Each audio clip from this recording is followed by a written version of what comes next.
Hello dear students, how are you? I hope you all are very good. Today I am going to teach chapter 14 of class 7th. The name of the chapter is 3 questions.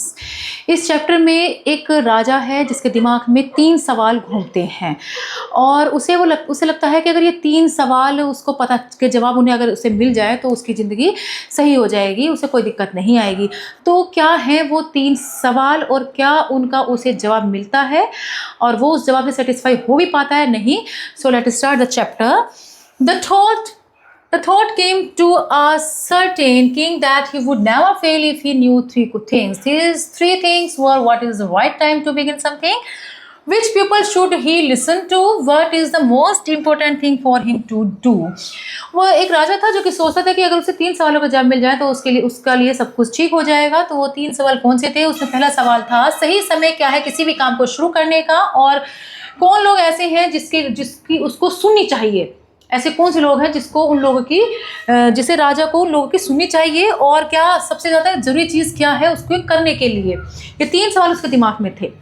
The king therefore sent messengers throughout his kingdom promising a large sum of money to anyone who would answer these questions. राजा ने कहा था कि मैं उसको बहुत सा इनाम दूंगा जो भी मेरे इन 3 सवालों का सही जवाब देगा, मैं उसको बहुत सा धन दूंगा, पैसे दूंगा। Many wise men came to the king but they all answered his questions differently. बहुत सारे बुद्धिमान लोग राजा के यहाँ आए और सभी ने अपने अपने अलग अलग आंसर दिए। In reply to the first question, Sam said the king must prepare a timetable. राजा के पहले क्वेश्चन के बारे में कुछ ने कहा कि राजा को एक टाइम टेबल प्रिपेयर करना चाहिए, then follow it strictly, उसको फिर strictly follow करना चाहिए। Only in this way they said could he do everything at its proper time, और फिर उसको strictly proper करने से ही वो सब कुछ अपना सही टाइम पर कर सकता है। Others said that it was impossible to decide it was the right time for doing something. दूसरे ने कहा कि किसी भी काम को करने के लिए कोई भी सही टाइम का निश्चय करना, डिसाइड करना बिल्कुल इम्पॉसिबल है। The king should notice all that was going on. राजा ने सभी के जवाब वो सुनता रहा, नोटिस करता रहा। राजा को सभी चीज़ों जो भी वो काम कर रहा है उन सब चीज़ों को नोटिस करना चाहिए और अपने सुख को दूर करना चाहिए, अपने सुख से दूर रहे और हमेशा जो भी वो करता है जिसकी उस समय ज़रूरत है वो चीज़ वो हमेशा उसे करते रहनी चाहिए। जो भी उसे लगे कि इस चीज़ की ज़रूरत है उसको वो करते रहना चाहिए। Yet others said that the king needed a council of wise men who would help him at proper time. फिर भी दूसरे ने कहा कि राजा को एक बुद्धिमान काउंसिल की ज़रूरत है ना, और जो कि उसकी किसी भी काम को सही टाइम पर करने की उसकी मदद करेगा, जिससे कि this was because one man would find it impossible to decide correctly without help from others the right time for every action. ऐसा इसलिए क्योंकि एक ही आदमी अकेले किसी काम को नहीं कर सकता बिना किसी दूसरे की हेल्प के। जब वो किसी भी काम को अगर सही समय पर करना है तो दूसरों की हेल्प किए बिना कोई भी काम सही तरीके से करना इम्पॉसिबल है, इसलिए एक हेल्पर होना चाहिए। But then other said that there were something which could be urgent. लेकिन दूसरे ने कहा कि कुछ चीज़ें तो ऐसी होती है जो कि बहुत ही अर्जेंट हो सकती हैं। These things could not wait for the decision of the council. तो क्या इन सब चीज़ों को करने के लिए किसी काउंसिल के डिसीजन का वेट करना होगा? In order to decide the right time for doing something, it is necessary to look into the future and only magician could do that.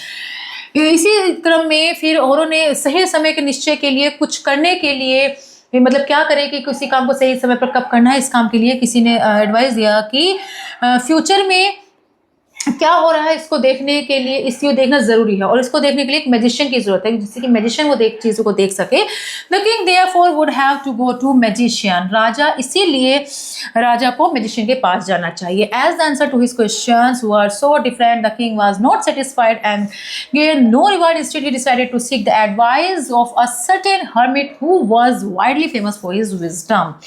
कि उसके सवालों के जो भी जवाब राजा को मिले वो किसी भी जवाब से संतुष्ट नहीं था, वो सेटिस्फाइड नहीं हुआ, इसलिए उसने किसी को भी कोई इनाम नहीं दिया। फिर उसने सोचा कि वो एक हर्मिट के पास जाएगा, वो हर्मिट जो कि बहुत ही बुद्धिमान है उसके पास वो जाएगा और उसी से ही इन सवालों के जवाब पूछेगा। The hermit lived in a would which he never left. He saw no one but simple people and so the king put on his ordinary cross. Hermit जंगल में रहता था और वो कहीं भी नहीं जाता था इसे छोड़कर, वो किसी से नहीं मिलता था, सिर्फ वो उनको मिलता था जो कि साधारण आदमी है उनसे वो मिलता था। इसीलिए राजा जब उससे मिलने गया तो उसने भी एक साधारण से सिंपल से ऑर्डिनरी क्रॉस उसने पहन लिए। Before he reach the hermit is hurt the king left his horse with his bodyguard and went on a alone. Hermit के पास मिलने से पहले उसने अपना घोड़ा भी वहीं छोड़ दिया था और जो उसके अंगरक्षक थे उनको भी उसने वहीं रोक दिया था कि तुम यहीं रखो, और वो अकेला ही हर्मिट के पास जाने लगा। As the king came near the hermit's hut, he saw the hermit digging the ground in front of his hut. He greeted the king and continued digging. जैसे ही राजा हर्मिट के हट के पास आया, उसने हर्मिट को ग्राउंड को खोदते हुए देखा, मतलब वो जमीन से कुछ वो खोद रहा है अपने हट के सामने, और उसने राजा को मतलब ग्रीटेड किया, सम्मान मतलब वो जैसे अभिवादन किया उसका, विश वगैरह करते हैं, और फिर से उसने गड्ढा खोदना शुरू कर दिया। हर्मिट बहुत बूढ़ा और कमजोर था, और and as he worked he breathed heavily, और इसीलिए जब वो काम कर रहा था तो वो उसकी सांसें फूल रही थी। The king went up to the hermit and said, I have come to you wise hermit to ask you to answer 3 questions. राजा ने हर्मिट के पास गया और कहा कि मैं यहाँ आपके पास आया हूँ बुद्धिमान हर्मिट, मुझे अपने 3 सवालों के जवाब आपसे चाहिए। मैं चाहता हूँ आप मुझे 3 सवालों का जवाब दें। How can I learn to do the right things at the right time? Who are the people I need most and what affairs are the most important? कि वो सही समय क्या है जिस वक्त जब मुझे कोई काम करना चाहिए, और वो कौन से लोग हैं जिनकी मुझे मदद करनी चाहिए, और क्या वो ऐसे काम है जो मुझे करने चाहिए। ठीक है, सबसे जरूरी काम उसके लिए क्या है। तो ये 3 सवालों के जवाब वो मांगने लगा। The hermit listen to the king but did not speak. He went on digging. You are tired said the king, let me take the spade and work for you. Hermit ने राजा की बातों को सुना लेकिन उसने किसी भी सवाल का जवाब नहीं दिया, और वो अपना जो है गड्ढा खोदता रहा। तब राजा ने कहा उससे कि लाइए आप मुझे फावड़ा मुझे दे दीजिए, मैं ये काम कर देता हूँ। Thanks said the hermit, giving the king his spade. Then he sat down on the ground. धन्यवाद हर्मिट ने कहा, और राजा को वो फावड़ा दे दिया, और तब वो जमीन पर आराम से बैठ गया। When the king had dug 2 beds, जब राजा ने 2 क्यारियां खोद ली, he stopped and repeated his question. तब वो रुक गया और उसने फिर से अपने सवाल रिपीट किए। हर्मिट ने कोई जवाब नहीं दिया और वो खड़ा रहा, और उसने अपना हाथ राजा की तरफ फैला दिया कि लाओ ठीक है, मुझे मेरा फावड़ा दे दो और अब तुम रेस्ट करो और मुझे काम करने दो। लेकिन राजा ने उसे कोई जवाब नहीं, लेकिन राजा ने उसको वो स्पेड यानी कि फावड़ा नहीं दिया, और अपना गड्ढा खोदना फिर शुरू कर दिया। 1 घंटा गुजर गया, फिर दूसरा गुजर गया, सूरज भी जो है ट्रीज के पीछे छुप गया, और लास्ट में राजा ने स्पेड को ग्राउंड के अंदर उसे स्टक कर दिया, मतलब उसे फंसा दिया वहां पर, जैसे खोदते खोदते एकदम ऐसे रोक देते हैं, ऐसे करा, और फिर कहा I came to you wise man, मैं आपके पास आया हूँ वाइज मैन, मुझे अपने क्वेश्चंस के आंसर चाहिए, मैं इसलिए आपके पास आया हूँ, और अगर आप मुझे इन सवालों का जवाब नहीं दे सकते तो आप मुझे बता दीजिए, मैं अपने घर वापस चला जाऊंगा। Here comes someone running said the hermit. तभी एक आदमी दौड़ता हुआ आया, और हर्मिट ने कहा कि देखो एक आदमी दौड़ता हुआ आ रहा है, और राजा ने मुड़कर देखा और एक बियर्डेड मैन, एक आदमी दौड़ता हुआ उसके पास उनकी तरफ आ रहा है। उसका जो हाथ था वो उसने अपने पेट पर ऐसे पकड़े हुए था, उसका वो हाथ, from which blood was flowing, जिसमें से खून बह रहा था।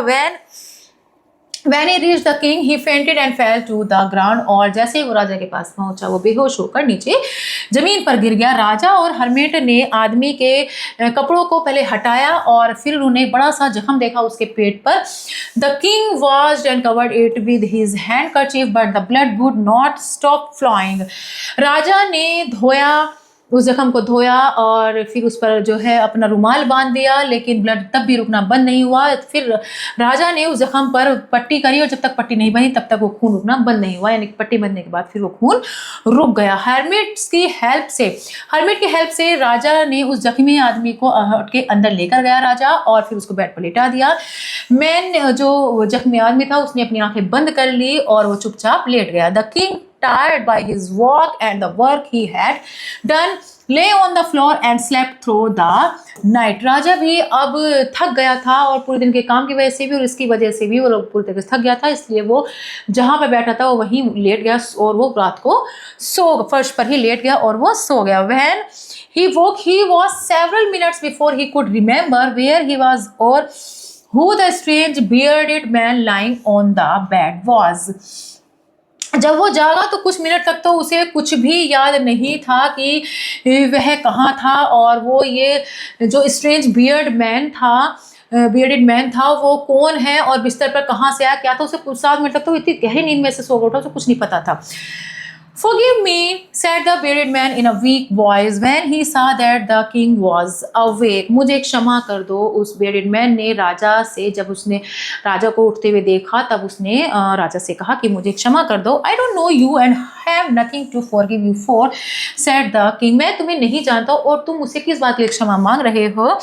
राजा ने कहा, You don't know me but I know you. तुम मुझे नहीं जानते लेकिन मैं तुम्हें जानता हूँ। I am that enemy of yours who swore revenge on you because you put my brother to death and seized my property. I knew you had gone alone to see that hermit and I made up my mind to kill you on your way home. मैं तुम्हारा दुश्मन हूँ जिससे मैं तुम्हारा वो दुश्मन हूँ जिसको तुमसे बदला लेना था, क्योंकि तुमने मेरे भाई को मार दिया, तलवार से मार दिया था और मेरी प्रॉपर्टी सारी सील कर ली थी, इसलिए मैं तुमसे बदला चाहता था। मैं जानता था कि तुम यहाँ हर्मिट के पास अकेले आए हो, हर्मिट के पास तुम यहाँ अकेले आए हो, लेकिन पूरा दिन गुजर गया और तुम वापस नहीं आए, इसलिए मैं एक जगह छिप कर बैठ गया और जब मैं तुम्हारे बॉडीगार्ड्स के सामने आया तो उन्होंने मुझे पहचान लिया और उन्होंने मुझे घायल कर दिया और मैं उनसे बच गया, लेकिन मैं but I should have died if you had not dressed my bounded. मैं उनसे तो बच गया लेकिन मैं मर ही जाता अगर तुम मेरे जख्म पर पट्टी नहीं करते।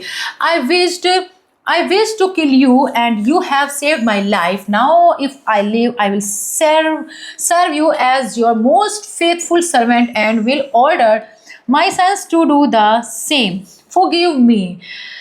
मेरी इच्छा है कि अगर मैं ना मरूं तो मैं ज़िंदगी भर तुम्हारा सबसे सच्चा सेवक बनूंगा और मैं तुम्हारा वफादार सेवक बनूंगा और मैं अपने बेटों को भी यही सब करने की सलाह दूंगा, बेटों को भी यही करने के लिए कहूँगा, मुझे माफ़ कर दो। The king was very happy to have made peace with his enemy so easily and to have won him over as a friend. राजा बहुत खुश हुआ था कि उसने अपने दुश्मन को मतलब शांति से ही वो मित्र बन गया और मतलब एक अच्छा मित्र उसको मिल गया था, एक मित्र के रूप में उसने अपने दुश्मन को जीत लिया था, तो खुश था। Leaving the mounted man the king went out of the hut looked around for the hermit. जख्मी आदमी को छोड़कर राजा हट से बाहर आ गया और उसने हर्मिट को चारों तरफ देखा। The hermit was on his knees sowing seeds in the beds that had been dug up the day before. Hermit क्या कर रहा था, जो कल उन्होंने खुदाई करी थी उन क्यारियों के अंदर अब वो घुटनों के बल बैठा हुआ बीज डाल रहा था। The king went up to the hermit and said for the last time I beg you to answer my questions wise man. राजा फिर हर्मिट के पास गया और कहा, अब अंतिम बार मैं आपसे पूछता हूँ कि आप मेरे आंसर का प्लीज वाइज मैन मेरे आंसर का जवाब दे दीजिए। You have already been answered said the hermit still bending down to the ground and looking up at the king as he stood before him. Hermit ने झुकते हुए ही जवाब दिया कि तुम्हें तुम्हारे सवालों का जवाब मिल चुका है और राजा की तरफ देखते हुए देखकर वो उसके सामने खड़ा हो गया। How have I been answered? What do you mean? मुझे जवाब मिल गया कैसे, क्या मतलब है आपका? Do you not see, क्या तुमने नहीं देखा? हर्मिट ने कहा, अगर तुम मेरी कमजोरी पर कल दया नहीं खाते और तुम ये मेरे लिए जो ये खुदाई नहीं करते, ये then that man would have attacked you and you would have wished you had stayed with me। तब वो आदमी तुम्हें अटैक कर देता और तुम्हारी फिर ये विश होती कि काश तुम मेरे साथ और देर मतलब रुके रहते हैं ना। So the most important time was when you were digging the bats. तो इसलिए सबसे अच्छा टाइम आपका कौन सा था? वो टाइम जब तुम मेरे साथ क्यारियां खोद रहे थे। And I was the most important man. तो और इम्पोर्टेंट मैन कौन था? And to do me good was your most important business. और उस वक्त मैं तुम्हारे लिए सबसे ज़्यादा ज़रूरी आदमी था, है ना। उसने आदमी पूछा ना कि कौन सा ज़्यादा ज़रूरी है, तो ज़रूरी आदमी कौन? मैं था। और वो टाइम कौन सा था? जब तुम मेरे साथ यहाँ पर खुदाई कर रहे थे। After when the man ran towards the most important time was when you were caring for him because if you had not dressed his wounds he would have died without having made peace with you. और जब वो अभी हमारी तरफ दौड़ता हुआ आया तो सबसे ज़रूरी टाइम वो था जब तुम उसके लिए केयरिंग कर रहे थे, उसकी देखभाल कर रहे थे, क्योंकि अगर तुम उसके जख्मों पर ड्रेस नहीं करते तो वो मर जाता, बिना तुमसे शांति बनाए वो फिर मर जाता। So he was the most important man and what you did for him was your most important business. और इसलिए वो सबसे ज़्यादा ज़रूरी आदमी था जो तुमने उसके लिए, वो सबसे ज़्यादा ज़रूरी आदमी था और जो तुमने उसके लिए किया वो तुम्हारे लिए सबसे ज़रूरी काम था।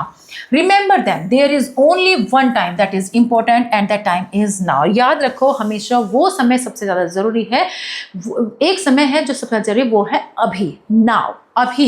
It's the most important time is now, यानी कि सबसे जरूरी टाइम कौन सा है? Now, because it's the only time we have any power to act, क्योंकि यही वो समय टाइम होता है जब हमारी पूरी ताकत हमारे साथ होती है। The most necessary person is the person you are with at particular moment, और वो जरूरी आदमी और जरूरी आदमी वो होता है जो उस वक्त तुम्हारे साथ होता है।